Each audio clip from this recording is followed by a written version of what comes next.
నమస్తే. ఈరోజు ఏలినాటి శని గురించి చర్చిద్దాం. ఇది చాలా భయభ్రాంతులకి లోన్ చేసే పదము. చాలామంది ఈ పదం వినంగానే చాలా భయపడుతూ ఉంటారు. అయితే అందరికీ ఏలినాటి శని ఉండదండి. శని కూడా కొంతమందికి మేలు చేస్తాడు. 6 లగ్నాల వరకు మేలు చేస్తాడు. ప్రత్యేకించి మకర లగ్నంలో పుట్టిన వాళ్ళు, కుంభలగ్నం, వృషభం, మిథునం, కన్యా, తుల లగ్నాల వారికి శని శుభప్రదుడు. ఆయన లగ్న పంచమ నవమాధిపతి అవుతాడు కాబట్టి మేలే చేస్తాడు. వాళ్ళు ఏలినాటి శని గురించి అసలు వర్రీ అవ్వాల్సిన అవసరం లేదు. ఇక మిగిలిన 6 లగ్నాలకి ఏలినాటి శని వర్తిస్తుంది.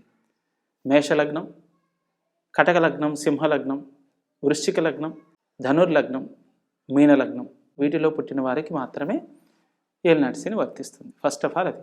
తర్వాత ఏలినాటి శని అంటే లగ్నానికి ముందు అంటే 12వ భావంలో, లగ్న భావంలో, 2వ భావంలో వచ్చినప్పుడు శని ఒక్కొక్క రాశిలో 2.5 సంవత్సరాలు ఉంటాడు. 2.5 7.5 కాబట్టి సాడే సాత్ అని కూడా అంటారు. శని పట్టిందిరా అంటారు. అంటే 7.5 సంవత్సరాలు ఇంత బాధిస్తుందని. ఎందుకని దీనికి ఇంత ప్రత్యేకత వచ్చిందంటే వినండి.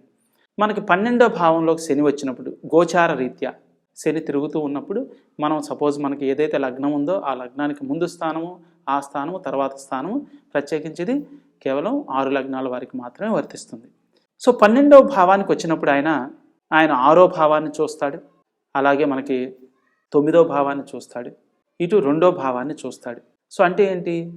ధనపరమైన ఇబ్బందులు, అలాగే శత్రు రోగ రుణ బాధలు, అధిక ఖర్చులు, ఉన్న నిల్వధనం అంతా అయిపోవటం.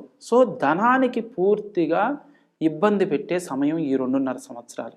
అట్లా 4 భావాల మీద ఆయన ప్రభావం ఉంటుంది కాబట్టి చాలా సీరియస్గా తీసుకోవడం జరిగింది. అంటే మొత్తం ధనికుడు కూడా ఎన్నో ఇబ్బందులు ఎదుర్కొనే అవకాశం ఉంది.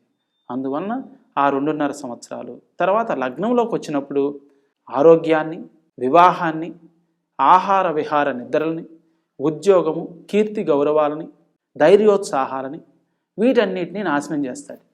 అందువలన ఆ లగ్నంలో ఉన్న 2.5 సంవత్సరాలు. ఇక తర్వాత 2వ భావంలోకి వచ్చినట్లయితే కుటుంబంలో చిక్కులు, అవసరానికి డబ్బులు లేకపోవటం, ఇక స్థిరాస్తుల్లో తగాదాలు, స్థిరాస్తులు తరిగిపోవటం, అమ్మివేయాల్సి రావటం. అంతేకాకుండా ఆయన ఇటు చూస్తే యాక్సిడెంట్లు, కోర్టు కేసులు, ప్రాణభీతి, ప్రాణాపాయాలు, అలాగే షేర్ మార్కెట్లో నష్టాలు.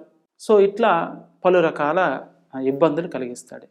ఇట్లా మనం చూసినట్లయితే 12వ భావంలో, లగ్న భావంలో, 2వ భావంలో ముఖ్యంగా చాలా ఇంపార్టెంట్ యాస్పెక్ట్స్ లైఫ్లో ఉన్న వాటి మీద ప్రభావితం చేస్తున్నాడు. కాబట్టి ఏలినాటి శని వచ్చిందంటే అందరూ అంటే వాళ్ళు గుండె ఆగిపోయేట్టుగా మనకి అనిపిస్తూ ఉంటుంది. అయితే దీనికి కూడా తరుణోపాయం ఉంది. మనకి ఇలా కష్టాలు వస్తున్నాయి అని తెలిస్తే మనకు తీసుకునే జాగ్రత్తలు కూడా వివరించారు. కాబట్టి ఏలినాటి శనికి కూడా పరిహారం ఉంది. ఏ విధంగా అయితే మనకి ఇట్లా శని పాపిగా ఉండి ఇట్లాంటి భావాల్లో ఉన్నప్పుడు యాక్చువల్గా ఆయన 2.5 సంవత్సరాలకి ఒక భావాన్ని మారుతూ 4 భావాలను ప్రభావితం చేస్తూ 4 అంశాల మీద ఆయన మనకి నెగిటివ్గా ఫలితాలు ఇస్తూ ఉంటాడు. కానీ ఇవి కొంచెం క్రూషియల్ అయ్యేసరికి ఈ 3 భావాలు 7.5 సంవత్సరాలని ప్రత్యేకంగా చెప్పారు. అంతేగాని ఇంకా వేరేదేం లేదు. అంటే కష్టాలు ఆయన ఎప్పుడు కలిగిస్తాడు పాపిగా ఉంటే ఈ 3 సంవత్సరాల్లో ముఖ్యమైన వాటి మీద కలిగిస్తాడు కాబట్టి దీన్ని ప్రత్యేకంగా చెప్పారు. అలాగే మనం ఇంతకుముందు చెప్పుకున్నాం దానికి పరిహారాలు, హోమ్ రెమెడీస్ మన వీడియోస్లో ఏ విధంగా శనికి పరిహారాలు చేయాలని, అలాగే ఈ గోచార రీత్యా వస్తున్నప్పుడు కూడా ఆయన ఉన్న నక్షత్రాన్ని బట్టి ఆయన మన లగ్నం నుంచి ఎన్నో భావంలో ఉన్నాడో చూసుకుని ఈ విధంగా సంకల్పయుతంగా దానాలు కానీ మన హోమ్ రెమెడీస్ దృష్టి కానీ తీసినట్లయితే మనం చాలా వరకు వీటిని మనం నివారించుకోవచ్చు. అంటే మనం ఎవరో పూర్వజన్మలో ఎవరినో దరిద్రులను చేసాం, ఎవరినో మోసం చేసాం, ఏదో చేశాం కాబట్టి ఇప్పుడు అది తిరిగి వస్తుంది. ఇప్పుడన్నా మనం మారదాం, ఇప్పుడన్నా ఇట్లా మంచిగా ఉందాం అనే పశ్చాత్తాపంతో మనం ఈ రెమెడీస్ చేసినట్లయితే ఈ ఏలినాటి శనిని కూడా మనం అధిగమించవచ్చు. ఎప్పుడైనా మనకి తుఫాన్ వస్తుందని తెలిస్తే దానికి మనం ముందు జాగ్రత్తలు తీసుకుని రెమెడీస్ చేయొచ్చు. అలాగే ఈ ఏలినాటి శని గురించి ముందే తెలుసుకుంటే మనం రెమెడీస్ చేసుకుని దీన్ని మనం చాలా వరకు మినిమైజ్ చేసుకోవచ్చు. దీన్ని ఉపయోగించుకుని మీరు మేలు పొందుతారని ఆశిస్తున్నాను. నమస్తే.